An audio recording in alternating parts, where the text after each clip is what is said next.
Hi, everybody. Welcome to the studio at Arching Oaks. I'm working in my scrap journal. You might have seen it in my last couple videos. And I'm just going to kind of play around a little bit. I'm looking through some of my digital collage sheets that I created from some pages in my other journals. And I'm thinking that these pages that I'm going to work on, I'm going to use these two little boys who have featured prominently in one of my journals, one of my nostalgic narration journals that I created.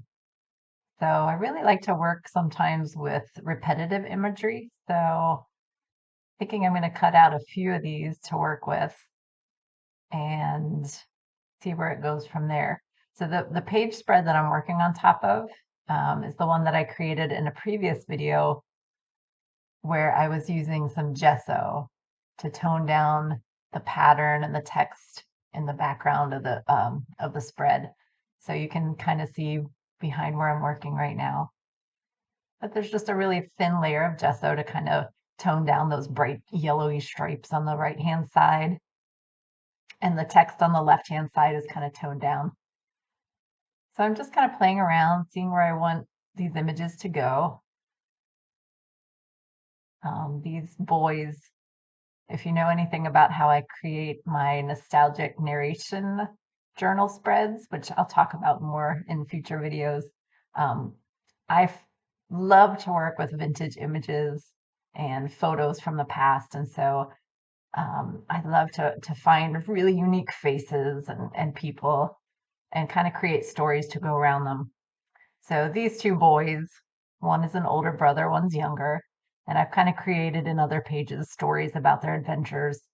They go on to be archaeologists together, and they go on lots of exciting journeys together, and you'll see those featured. So I'm just showing what I love to use as my favorite scrapey tool. If you go to Lowe's where they have samples of different kinds of exterior siding, you can probably grab one or two. Don't tell them I told you to do it, but they work really well for scrapbooking. And so I'm just scraping down the edges really well, and I'm just using a regular glue stick.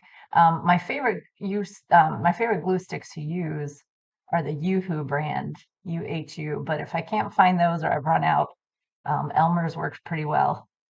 I'm just really careful to get a good solid layer on there. And so I'm just kind of playing around with what I want to do. I work very intuitively. I don't have a plan ahead of time. And sometimes, I have to walk away for a little bit and come back again and sit down with the journal again. And there's nothing wrong with that. I don't like to pressure myself to try to create something every single time I sit down or to try to finish, in quotes, finish any kind of work. Journaling is fun, it's expressive. We do it because it makes us feel good. For me, I love to create stories visually. I'm not good at writing per se in words, although I do write in my journal spreads, but it's much easier for me to use these images as kind of a jumping off point. And so the images that I just cut out were from another journal page I created, and they feature the same two little boys, but this time they're all grown up, and they're posed next to a sculpture from an ancient civilization that they went to study. And I have names for these guys, which I'll get into. I think it's Jonathan and William is what I named them. Um, they just have great faces. I just fell in love with their faces. And so I'm just, again, gluing these on the side. Kind of a nice symmetry, which I don't usually go for all the time, but the spread has a nice symmetry kind of going for it. And the green that you see sticking out down at the bottom of the left was some washi tape, which I love. You can never have too much washi tape.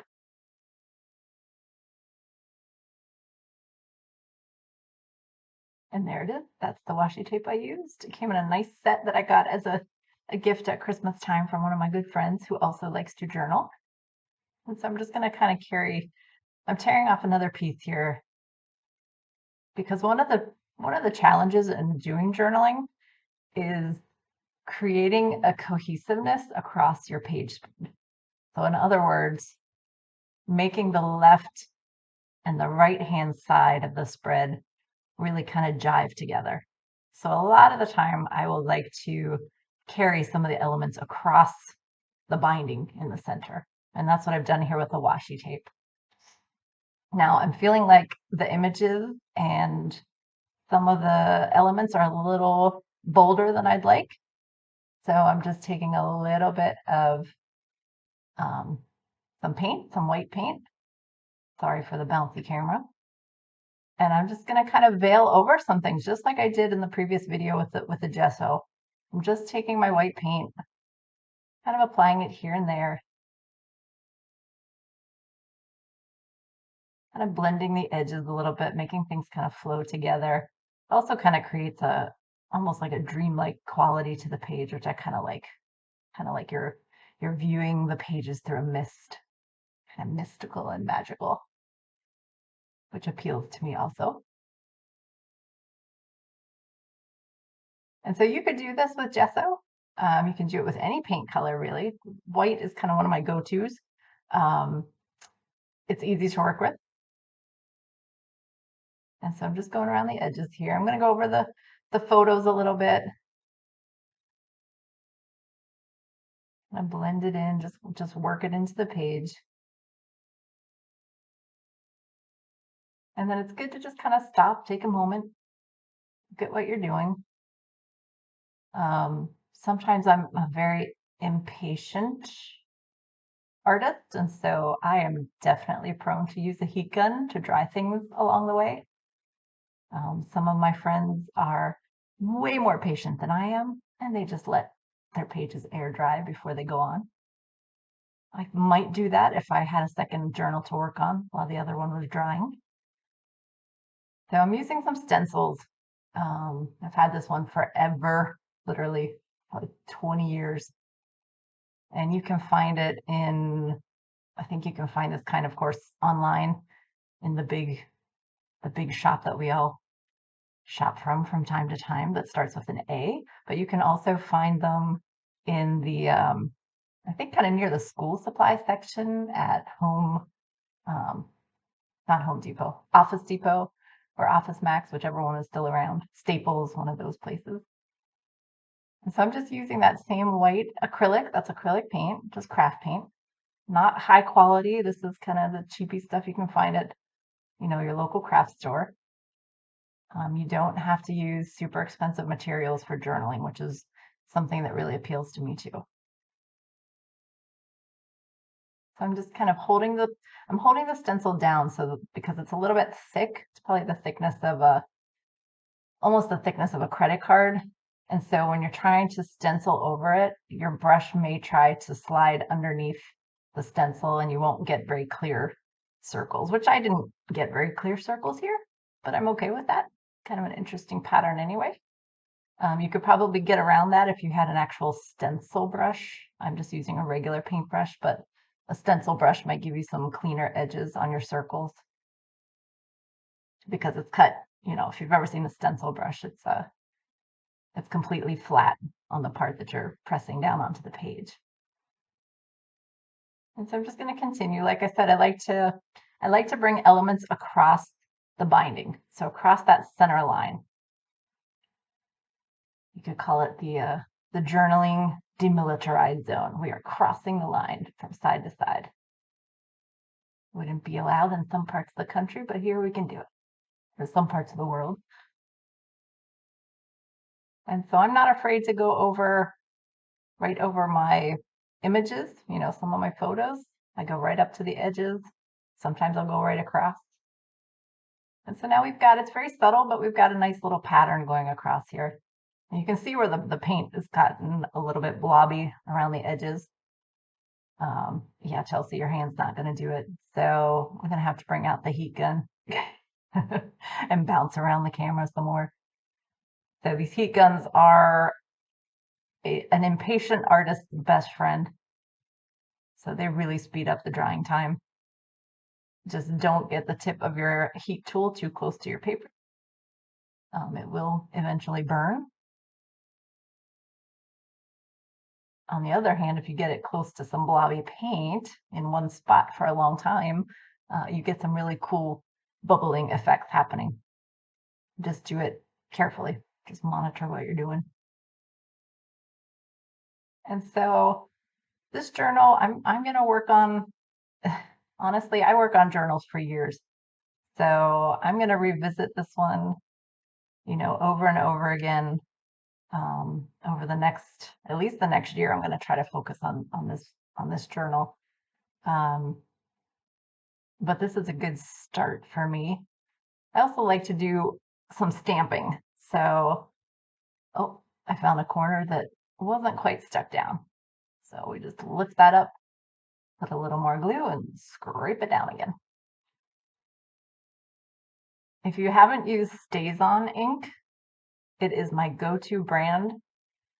You can stamp on pretty much anything, especially, it works great on journaling pages, of course, but you can also use StazOn on non-porous items. So if you were trying to stamp on, let's say, plastic, glass, I used to use it on some little jewelry elements, but it's really good. It's good stuff. And I use black the most probably. So I always just keep a little re-inker bottle. I think that's what they call it, to refill my ink pad when it starts to dry out a little bit. That ink pad has seen a lot of love. So kind of keeping with the circle pattern that we did with the acrylic paint, I'm just using a kind of an irregular shaped oval stamp. I just rotate it a little bit because I like to have a little bit of variation in the shapes that I'm stamping. So I just give it like a quarter turn on every stamp. And to protect the pages underneath, I just use a piece of tissue paper, or I usually have wax paper or parchment paper on hand. So I just slide that under any page that I'm working on to protect what's underneath. Although not necessarily a bad thing if some ink goes through. And so I kind of like that. And I kind of like that those stamps, because I haven't re-inked my ink pad lately, the stamped circles are a little bit transparent looking, which I kind of like. So you're seeing some of the words and the washi tape and the pattern paper kind of poking through. Sharpies, can't live without them. One of my go-to supplies. And like I mentioned with the glue and the paint, you don't have to buy super expensive stuff. I know some artists are very particular about going completely archival and acid-free, but this is more about process than finished product. So stick with me, come back again and see where this ends up. Thanks.